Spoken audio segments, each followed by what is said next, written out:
Good evening, ladies and gentlemen. I am Friendship Pearson, and welcome again to my channel. February 1st. Yeah, Black History Month.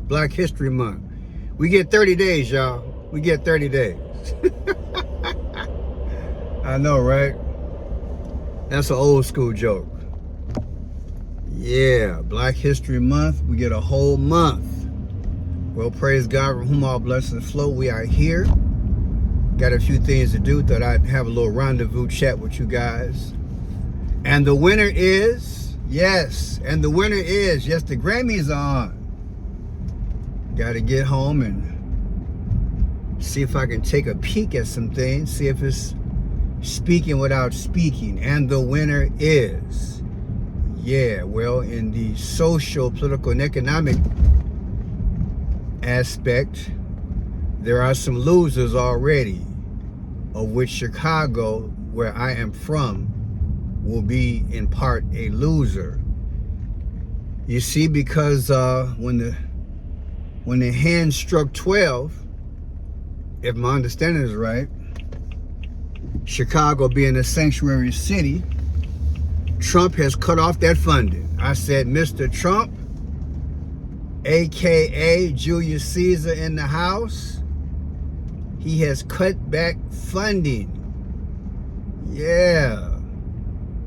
And my city is already a billion plus in debt. And my mayor is signing executive orders, and my governor is still fighting Trump, wanting to be a sanctuary city. Please put in the chat if you are in a sanctuary city and tell me what you think. I have been trying to wrap my mind around this for a little bit of part of maybe 2 or 3 weeks to try to get a number. I guess at some point they'll make a ballpark number as to how much. It's got to be in the millions, right? Hundreds of thousands, if not millions of dollars over a period of time. Can we coin this as phase 2 of immigration attack, from the time that Joe Biden let him in to the time that Trump said we're gonna get the illegals out, we're gonna drive them out gradually, and we'll give you a Visa card if you go willingly. But of course, majority of them didn't do that. I guess it's not a bad deal, right? But now you got ICE out there in a few cities, particularly Minnesota. You know how that thing is faring out. But people, this is part 2. I guess it would be part 2 or phase 2. Phase 2 of Donald J. Trump putting the full court press on sanctuary cities, towns, and counties. You know, I'm gonna keep saying it. All this was hatched long term. They knew they needed a plan to put America in a fix, and what better way to do it than to create a state-by-state drama problem called migration. And then they've got their certain cities where, you know, it's impact more than others, but we're talking free school, free lunch, free healthcare, free housing, all that money that could have been used for Americans. And it's only fair to talk about that. It's only fair, but we're in it. We've been in it for a number of years now. And again, I wonder what that number is. I'm sure it's going to be nothing but news the next few weeks. And, you know, I hate to speculate, but we got to talk about it. And that's why I'm doing the video. I'm a numbers person, of course. I like to kind of figure it out. No city with a budget problem needs federal funds cut, right? And there's a justification out there And the justification is, well, you know, you got your illegals here. You made yourself a sanctuary city, so now I can cut back. And again, this thing was hatched to come after America, people. I want y'all guys to see it. I want you to not take it personal when I say this. I want you to understand that there is a plan in place to take this country down gradually. And immigration is one way to do it. We need our money, people. These states and these different municipalities, we need our money. And like I said, Chicago's already $1 billion in debt. I did a video about a month ago. I do so many, but in preparation for this video, I had to do some thinking. I'm like, you know what? I did a video about a month ago, and I said, you know what, that Midwest, I went over, I don't know, X amount of Midwest cities, states, and at least half of them, if I'm not mistaken, are already in debt. So now you add the federal aspect. Well, people, I don't know the number here in Chicago, like I said, or any state, but we can just kind of guesstimate. If federal funds don't come in for, let's say, 90 days or 6 months, what have you, and you already got a budget deficit like here in Chicago, what's going to happen? Property taxes are going to go up. Business taxes are going to go up. What's going to make up the difference? Right? Shortfall. Again, property taxes, business taxes, liquor license, entertainment. We got the sports. We got baseball teams, football teams. It's already expensive, right? Do you think it's fair? Do you think it's fair that Trump would do it like this to force the mayors and the governors to let Trump come in, do what he need to do without a back, pushing back? And it's good cop, bad cop, but I got to talk it out. We got to reason this thing out. Because when we talk about money, people, everybody's affected by money. It's that one thing that goes through, that it's that vein. It goes through every part of our country. And what a devilish way to do it. Okay, we got the illegals.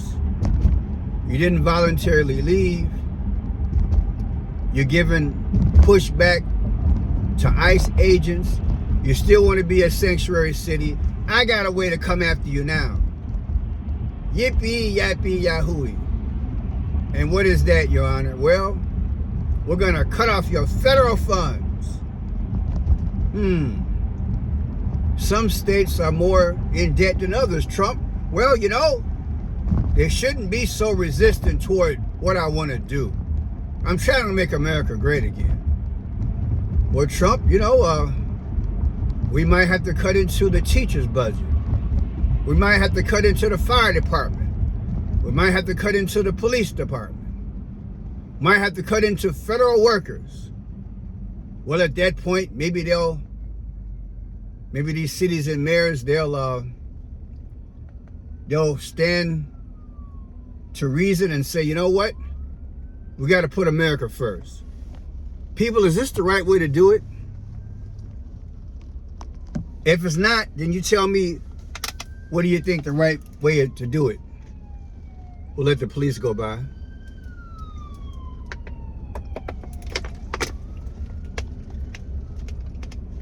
What would have been the right way to go about this problem? Well, I can hear you saying, well, we shouldn't let them in from the beginning, the way we did. I remember I got up late one night and caught the news and found out that Joe Biden was flying them in overnight on the plane. I just shook my head. I'm like, hell, what's the hurry? I mean, just any way possible, they got them over here. Now we're reversing it. Let's get them out. It costs money to get them in. It costs money to take care of them. And it costs money to send them back. Now it's costing us. And that's my point. And I've been saying this for a couple of years now. People thought I was crazy. But they couldn't see the forest for the trees. They couldn't see the future. I try to think 3 months, 6 months, a year. I try to think like a nemesis would think. And now we're here. I don't know how many cities, big cities are. You know, I think New Jersey, Chicago, Los Angeles or San Francisco, New York. Got some main ones, which are sanctuary cities.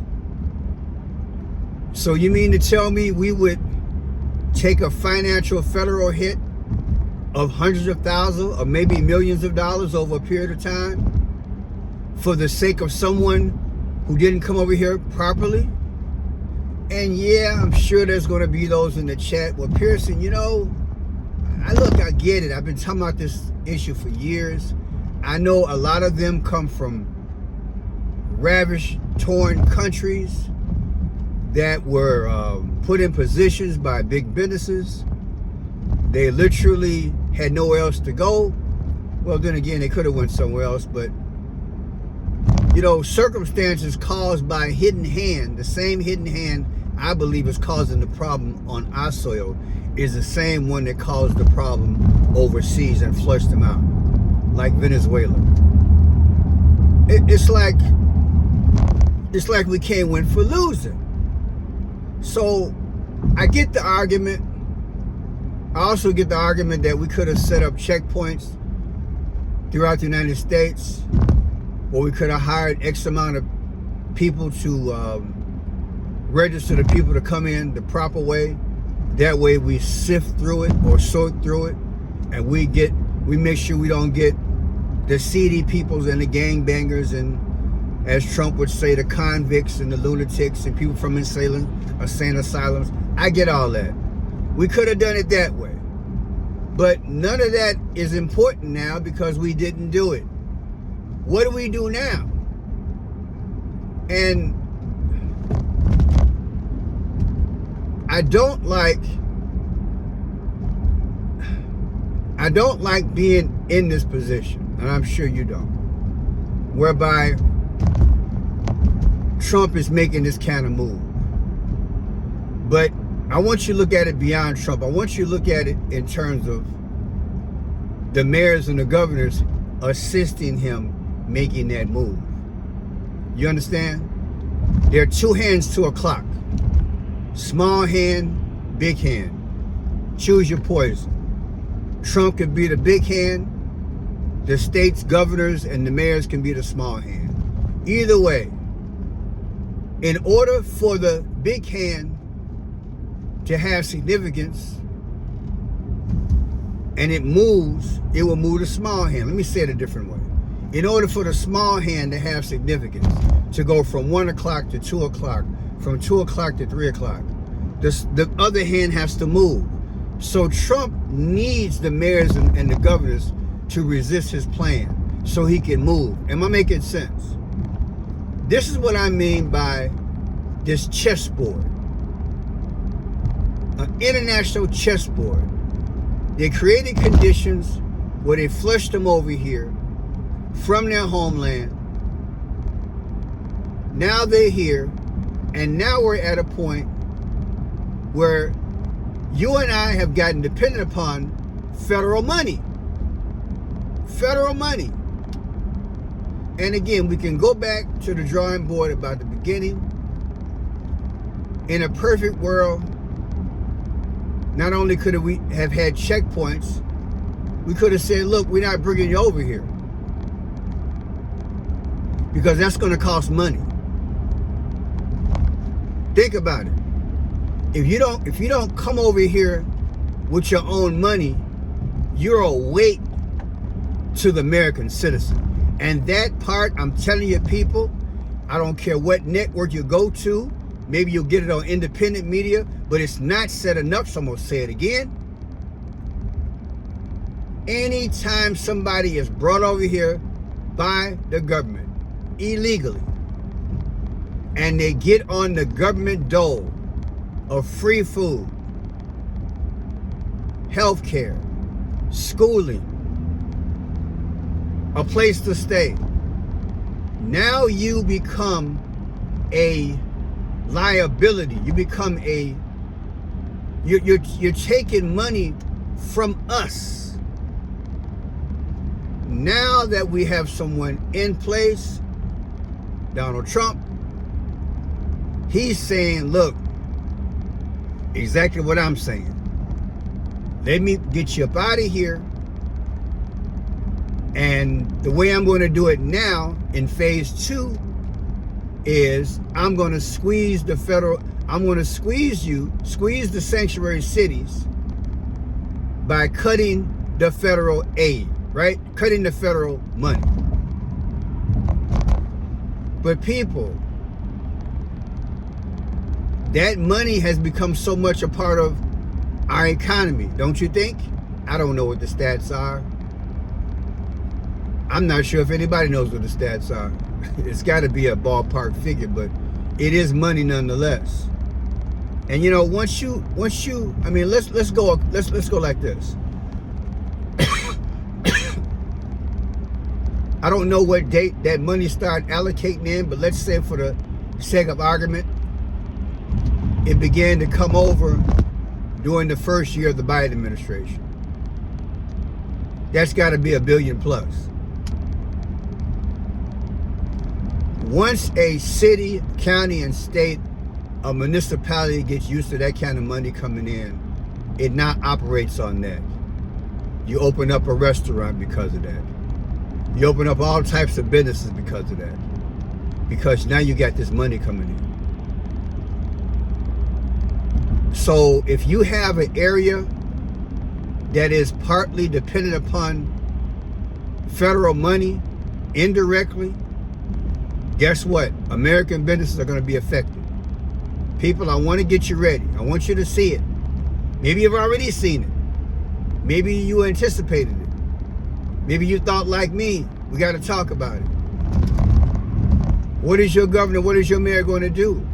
Are you going to tell your mayor and governor, stop resisting Trump? Or are you going to just get out there and protest and say, oh yeah, you know, the illegals, they got a right to be here. Well, people, suppose we wake up and we have a recession this year. Come on now. Stock market's doing good, but that's not our economy. That's their economy. And my point being is that suppose we go into a recession. I think we've already been in one since Joe Biden was in his second year. But let's say for the benefit of the doubt, let's say we go through some economic dilemma. Let's just say right here in Chicago, 10% of our budget was based on that federal money. People, you're going to get some people that are going to have to be laid off. There's going to be some cutbacks. And it's going to be a ripple effect in all of our communities around all, well, I don't know if all 50 states, but I would guess that any area that is a sanctuary city, you can anticipate your economy being affected, people.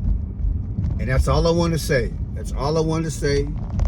I want to do a quick video, nothing real long. I just want you guys to think. It starts today. Trump is cutting this federal funding, and it's a new sheriff in town, and he ain't playing. Do you think the governors and the mayors are gonna continue to resist, or do you think they're gonna be like, hey, you know what, man, let ICE get him up out of here, because it's not worth us going down as a country? I mean, because your sons and your daughters deserve hot meals when they go to school. They deserve different things, supplements and things like that. If you had paid into the system as an American citizen, you know, through your check, you should get first dibs. So when the cutbacks hit, you shouldn't be being cut back. The illegal should be cut back. And I'm not sure we can absorb this thing. I'm not throwing the doom and gloom at you, but I'm not so sure we can absorb this round 2. Round 1 has been, we get them out. A few people have been killed. A few people have been injured. Well, I'll put it to you like this. Allegedly, folks have died because of ICE and stuff like that. But people, it's a hell of a atmosphere that's out here with ICE and Holman and what's the other guy's name? He dressed like the guy from the 30s and 40s. But people, this is real talk now. This is real talk. And it's one thing to say, okay, phase 1, we got military on the street. Because military, as far as I'm concerned, that's what ICE is. That's military. So we got military on the street. Phase 2 is now, it's hurting your money. Hell, what's phase 3?